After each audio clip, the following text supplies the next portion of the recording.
Hello friends, आपण मानक आम चैनल को स्वागत। जदि आपण माने आरटी पारदर्शी माध्यम रे आपण छुआ को पाठ पढ़ाइबा पई चाहुछंती तेबे एहार लॉटरी रो प्रथम फेज रो लॉटरी रो रिजल्ट आसी जाइछि। त आपण माने केबे एडमिशन करिवे, कोन कोन डॉक्यूमेंट दरकार, तो ताहार संपूर्ण आलोचना करबा। वीडियो को शेष पर्यंत देखंतु।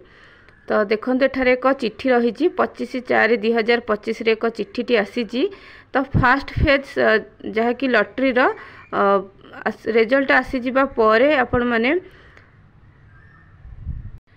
फास्ट फेज रे लॉटरी जे स्टूडेंट मानकु जे स्कूल दिया जाइछि, जो माने सिलेक्शन होइछन्ती से माने 26 एप्रिल 2025 रु 10 जून 2025 रे एडमिशन करि परिबे। एडमिशन समय किछि इंस्ट्रक्शन दिया जाइछि। तो जो स्टूडेंट माने सिलेक्शन होइछन्ती से स्टूडेंट मानकु स्कूल इन्फॉर्म करिवो जे आपनको स्टूडेंट बा सेही पिलाटी सिलेक्शन होइछि बोली।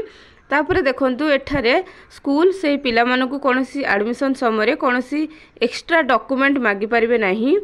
तापरे जो पिला माने सिलेक्शन होइछन्ती से मानकु कोनोसी पिला को एडमिशन पाई मना करि परिबोनी स्कूल। जदि मना करिवे ताहाले बीओ को गोटे रिटन एक्सप्लेनेशन दबा को पड़िबो जे काहे कि से स्टूडेंट को मना करूछन्ती।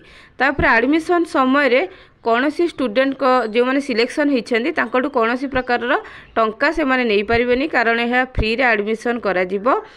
तापर देखंतु जो स्टूडेंट माने एनरोल हेले, जो स्टूडेंट माने नाम लिखाइले से मानकर स्टेटस को 10 जून 2025 पर आरटी पारदर्शी रो ऑफिशियल पोर्टल जो रही से मानकर लिस्ट को सेठारे अपलोड करा जिवो।